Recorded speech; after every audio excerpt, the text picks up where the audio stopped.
Hello student, welcome back to my channel Dream Insight Classes and good evening to all of you। तो हमारी जो 500 questions की series continue अपनी चल रही है, तो वहाँ पे हमने 90 क्वेश्चंस कर लिए गए हैं। तो इस वीडियो में हम नेक्स्ट अपने 10 क्वेश्चंस करने वाले हैं, ठीक है।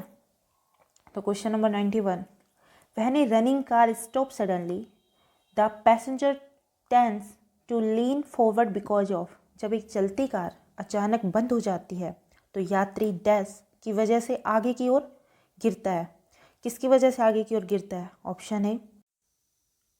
ऑप्शन ए केंद्र पसारक बल centrifugal force. Option B inertia of rest विश्राम का जड़त्व। Option C inertia of motion गति का जड़त्व। ऑप्शन डी ग्रेविटेशन फोर्स गुरुत्वाकर्षण बल। तो जब एक चलती कार अचानक बंद हो जाती है तो यात्री इनर्शिया ऑफ मोशन मेन गति के जड़त्व की वजह से आगे की ओर गिरते हैं। तो इस क्वेश्चन का सही आंसर होगा option number C is the right answer of this question. Okay, तो ऑप्शन सी है वो अपना सही आंसर हो जाएगा, इनर्शिया ऑफ मोशन। इसके बारे में बता रखा है कि गति का जड़त्व क्या होता है। तो when the bus is running, the whole body of the passenger is in the state, ठीक है, of motion। when the bus stop suddenly, जब बस है वो अचानक से रुकती है, the lower part of the passenger body which is contact with the bus comes to rest, but the passenger's upper portion remain in the state of motion due to inertia of motion. This is the reason of the passenger to lean forward when the bus stop suddenly। इस कारण से जो bus stop अचानक से रुकती है तो passenger गति के जड़त्व के कारण आगे की ओर गिरते हैं, इनर्शिया ऑफ मोशन। ठीक है, तो राइट आंसर हो जाएगा option number C, inertia of motion गति का जड़त्व। ओके गाइस, चलते हैं नेक्स्ट क्वेश्चन पर। और स्टडी मटेरियल के लिए आप हमारे टेलीग्राम चैनल को भी ज्वाइन कर सकते हैं। ड्रीम इनसाइट क्लासेज नाम से आप सर्च बॉक्स में डालोगे तो आ जाएगा, आप उसको ज्वाइन कर सकते हैं। एंड हमारे FB page dream insight classes, वहाँ भी आप इसको ज्वाइन या ऐड हो सकते हैं। और यदि आप मेरे चैनल पर नए हैं तो इस चैनल को सब्सक्राइब कर लीजिए एंड बेल आइकन को प्रेस कर लीजिए ताकि आने वाली वीडियो को आप मिस ना कर पाए। Okay, next question 92, a person is hurt on kicking a stone due to. एक पत्थर को लात मारने पर एक व्यक्ति को डैश के कारण चोट लगी है। किसके कारण चोट लगती है? ऑप्शन ए इनर्शिया जड़त्व आएगा भैया यहाँ पे, ठीक है, यहाँ पे जड़त्व आएगा। वेलोसिटी वेग। Option C reaction. Option D momentum संवेग। तो जब एक पत्थर को हम लात मारते हैं तो हमारा कुछ रिएक्शन होता है, उसी वजह से तो हमें मतलब चोट लगेगी। यदि हम वहाँ पे कुछ रिएक्शन नहीं करेंगे, हम उसको देख भी नहीं रहे, साइड से जा रहे हैं, उस पर हम कोई रिएक्शन ही नहीं दे रहे हैं, तो भाई कैसे चोट लगेगी? तो ये एक रिएक्शन के कारण यहाँ पे चोट लगती है। तो option C is the right answer of this question. Option C हो जाएगा इसका सही आंसर। तो सॉल्यूशन में देखते हैं, a person is hurt on kicking a stone due to reaction here Newton third law of motion is applied. Newton के third law के according which state that every action, यदि हम किसी भी तरह का एक्शन करते हैं, has equal and opposite reaction, then that called is Newton third law. Okay, तो इस क्वेश्चन का राइट आंसर हो जाएगा option number C. Next question number 93, a parachute descends slowly whereas a stone drop from the same height falls rapidly because एक parachute धीरे धीरे उतरता है जबकि समान ऊंचाई से गिराया गया पत्थर तेजी से गिरता है क्योंकि यहाँ पे पूछा गया यदि पैराशूट तो धीरे धीरे नीचे की तरफ आता है, बट यदि हम किसी चीज़ को कोई भी जैसे ऊपर से हम पत्थर या फिर कुछ भी चीज़ होती है हैवी या उसको हम यदि हल्की भी किसी चीज़ को हम गिराते हैं तो वो बहुत फास्टली नीचे की तरफ आती है, ठीक है। तो वो किस कारण होती है? Option A stone is heavier than parachute, पत्थर पैराशूट से भारी है, ऐसा कुछ नहीं होता। Option B special mechanism are present in parachute, parachute में विशेष तंत्र मौजूद है। Option C a parachute has a larger surface area and air resistant is more, एक पैराशूट में एक बड़ा सतह क्षेत्र है और वायु प्रतिरोध अधिक है। Option D none of the above, उपरोक्त में से कोई भी नहीं। तो जब एक पैराशूट धीरे धीरे उतरता है और जबकि कोई समान ऊंचाई से कोई गिराया गया पत्थर तेजी से गिरता है तो वो एक पैराशूट में एक बड़ा सतह क्षेत्र होता है और वायु का जो प्रतिरोध होता है वो अधिक होता है कि उसके कारण एक पत्थर जब गिराया जाता है तो तेजी से गिर जाता है और पैराशूट इसके कारण धीरे धीरे नीचे की तरफ आता है। तो ऑप्शन सी हो जाएगा इसका राइट आंसर, ठीक है। ए parachute descends slowly because it has a larger surface area and air resistance is more, वायु प्रतिरोधकता अधिक होती है और पैराशूट एक बड़ा सतह का क्षेत्र होता है, इस वजह से पैराशूट है वो धीरे धीरे नीचे की तरफ आता है। Okay, next question, question number 94। The spoon dropped by an astronaut in a satellite will, एक उपग्रह में एक अंतरिक्ष यात्री द्वारा गिराया गया चम्मच क्या होगा? फॉल टू द फ्लोर, फर्श पर गिरेगा, रिमेन स्टेशनरी, स्थिर रहेगा। Option C continue to follow the motion of the satellite, उपग्रह की गति का पालन करेगा। Option D move tangentially away, स्पर्शरेखीय रूप से दूर हो जाएगा। तो इसका सही आंसर होगा option number C, the right answer of this question. Continue to follow the motion of the satellite, उपग्रह की गति का पालन करेगा।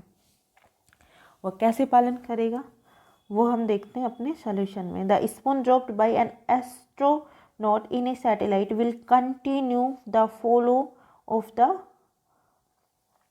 सैटेलाइट, ठीक है। Question number 95। It is easier to carry 2 buckets of water in one hand each than to carry only one in one hand because, एक हाथ में केवल एक ही ले जाने की तुलना में प्रत्येक हाथ में एक एक बाल्टी पानी लेकर जाना आसान है क्योंकि weight of buckets are balance, बाल्टी का वजन संतुलित रहता है। Option B centre of gravity fall within the body, गुरुत्व का केंद्र शरीर के भीतर आता है। Option C centre of gravity and centre of equilibrium fall within the feet, गुरुत्वाकर्षण केंद्र और पैरों के भीतर संतुलित केंद्र के भीतर आते हैं। Option D resultant weight of bucket is 0, बाल्टी का परिणामी वजन 0 है। तो राइट आंसर होगा option number C is the right answer of this question. Centre of gravity and centre of equilibrium fall within the feet, गुरुत्वाकर्षण केंद्र और पैरों के भीतर संतुलन केंद्र के भीतर आते हैं, इस कारण प्रत्येक हाथ में एक एक बाल्टी पानी ले जाना आसान है। Okay, it is easier to carry 2 buckets of water one hand each than to carry one in one hand because center of gravity and center of equilibrium fall within the feet. Okay, question number 96. In a nuclear reactor one of the following is used as a fuel, परमाणु reactor में निम्न में से कौन सा एक ईंधन के रूप में प्रयोग किया जाता है? ऑप्शन ए कोयला, option B uranium, option C radium, option D diesel. तो राइट आंसर होगा option number B uranium. Okay, uranium is used as fuel in nuclear reactor, nuclear reactor में हम यूरेनियम ईंधन का प्रयोग करते हैं। ठीक है। Question number 97, the sensation of weightlessness in a spacecraft in a orbit is due to the, एक कक्षा में, एक अंतरिक्ष यान में वजनहीनता की अनुभूति डैश के कारण होती है। एब्सेंस ऑफ ग्रेविटी आउटसाइड, बाहर गुरुत्वाकर्षण की अनुपस्थित। Option B, acceleration in the orbit which the equal to the acceleration due to gravity outside, बाहर गुरुत्वाकर्षण की अनुपस्थिति। Option C, presence of gravity outside but not inside the spacecraft, बाहर गुरुत्वाकर्षण की उपस्थिति होती है लेकिन अंतरिक्ष यान के अंदर नहीं होती है। Option D, fact that spacecraft in the orbit has no energy, कक्षा में अंतरिक्ष यान की कोई ऊर्जा नहीं है। तो एक कक्षा में, एक अंतरिक्ष यान में वजनहीनता की अनुभूति, acceleration in the orbit which is equal to the acceleration due to gravity outside. इसका जो राइट आंसर होगा, option number B is the right answer of this question. Okay, तो the sensation of weightlessness is a spacecraft in a orbit is due to the acceleration in the orbit which is equal to the acceleration due to gravity outside. Okay, ये ध्यान रखना है, important question है। ऐसे questions exam में पूछे जा सकते हैं। पूछे गए हुए क्वेश्चन ही हैं ये, लास्ट ईयर एग्जाम में पूछे जा चुके हैं ऐसे क्वेश्चंस, तो इतना इजी भी नहीं आते हैं। आप यदि इन क्वेश्चनों को पढ़ते हैं तो आपके लिए ही बेनिफिट है। तो इन क्वेश्चंस को अच्छे से रीड कर लीजिएगा। अब है question number 98, saving mirror is, what is saving mirror, saving आईना क्या है। ऑप्शन ए, कॉन्वेक्स उत्तल, ऑप्शन बी, कॉनकेव अवतल, ऑप्शन सी, प्लेन सामान्य, एंड ऑप्शन डी, पैराबोलिक। ठीक है, तो यहाँ पे ये क्या है, पैराबोलिक नहीं, ये है अपना पैरा,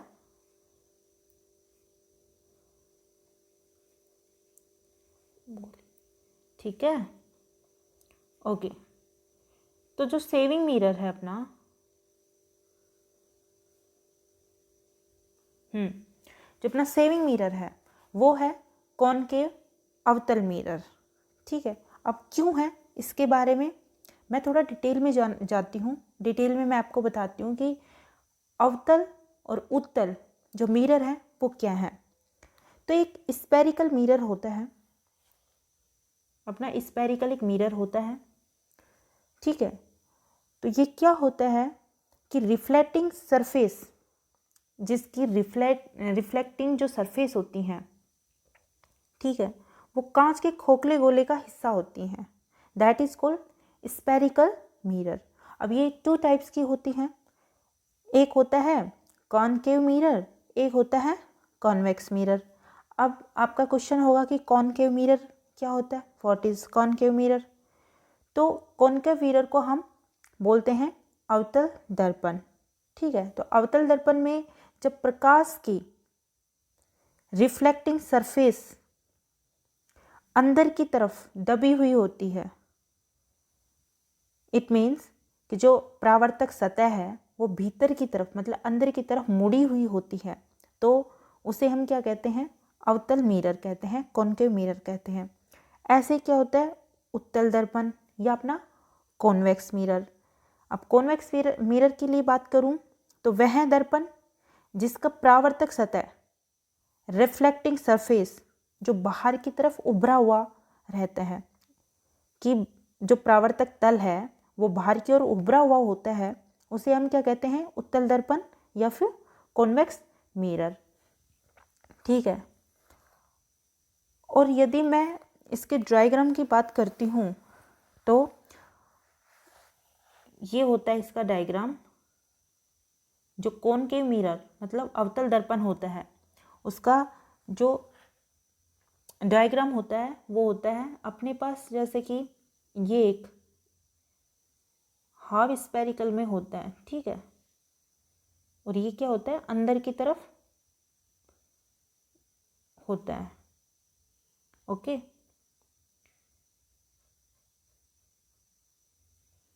ठीक है,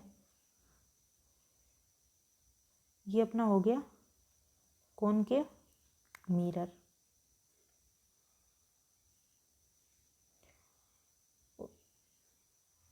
रिफ्लेक्शन ऑफ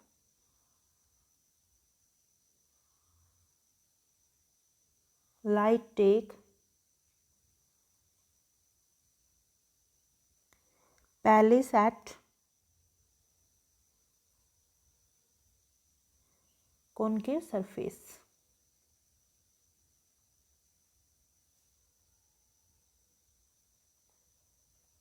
ठीक है, इस तरीके से ये होता है कॉनकेव, तो जो अवतल दर्पण होता है। ठीक है, अब मैं बात करूं उत्तल की। उत्तल में क्या होता है कि ये बाहर की तरफ उभरा हुआ होता है, लाइक ऐसे होता है, ये ऐसे होता है। ठीक है, इसमें जो किरणें हैं जो सिल्वर की ये होती हैं, ये इस तरीके से बाहर की तरफ होती हैं।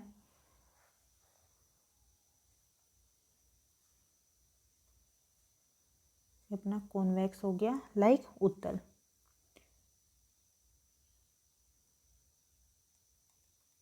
Reflection of light take place of surface. ठीक है,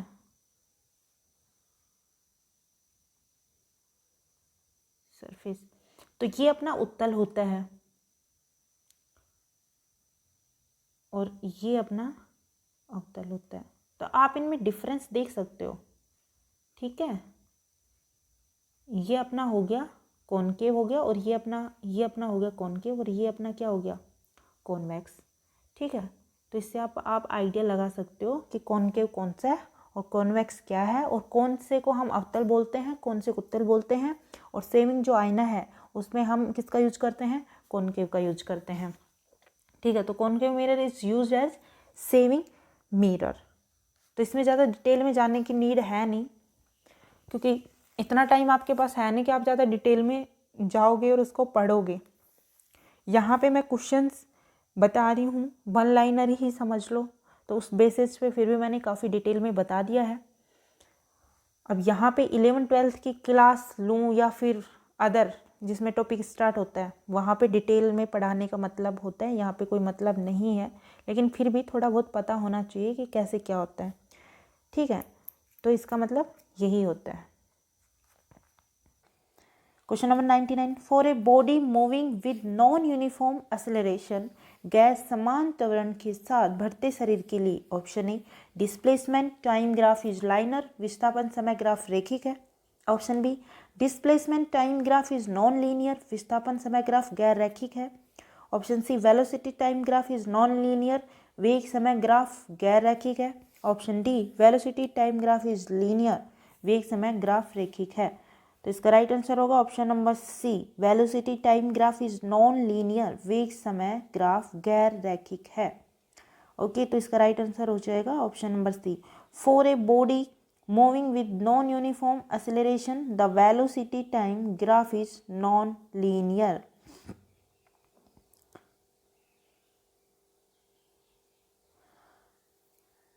ओके, नेक्स्ट क्वेश्चन है क्वेश्चन नंबर 100। तो हमारे 100 क्वेश्चंस यहाँ पे कंप्लीट होते हैं, और इनमें से क्वेश्चन जरूर आएगा, क्योंकि फिजिक्स में क्वेश्चंस यही बनते हैं, ऐसे फालतू में अलग क्वेश्चंस तो बन नहीं सकते। थोड़ा घुमा फिरा के पूछ सकते हैं, लेकिन हम थोड़ा सा भी इनको पढ़ते हैं, रीड करते हैं, तो हमें आइडिया लग जाता है कि कैसे क्वेश्चंस पूछे जा सकते हैं। ठीक है, तो question number 100, if a boy is sitting in a train which is moving at a constant velocity throw a ball straight up into the air, the ball will। यदि एक लड़का एक ट्रेन में बैठा है तो निरंतर वेग पर चल रही है, जो कि निरंतर वेग पर चल रही है, और उसके द्वारा एक गेंद को सीधी हवा में फेंकते हैं, तो गेंद option A fall in front of him, उसके सामने गिरेगी। Option B fall behind him, उसके पीछे गिरेगी। Option C fall into hand, हाथ में गिरेगी। Option D none of the above, उपरोक्त में से कोई भी नहीं। तो इसका राइट आंसर होगा option number C is the right answer of this question. ठीक है, तो ऑप्शन सी हो जाएगा इसका राइट आंसर। तो सॉल्यूशन क्या है? If a boy is sitting in A train which is moving at constant velocity throws a ball strength up into the air, the ball will fall into his hand। तो ball है उसके हाथ में गिरेगी। तो right answer होगा option number C is the right answer of this question. ठीक है, चलते हैं आज के क्विज क्वेश्चन पर। क्विज क्वेश्चन है sodium metal should be store in, सोडियम धातु को किस में संग्रहित किया जाना चाहिए? Option A alcohol, option B kerosene oil, मिट्टी का तेल, ऑप्शन सी वाटर, पानी, option D hydrochloric acid, hydrochloric acid. तो इसका यदि आपको आंसर पता हो तो आप कमेंट बॉक्स में इसका आंसर ज़रूर देना,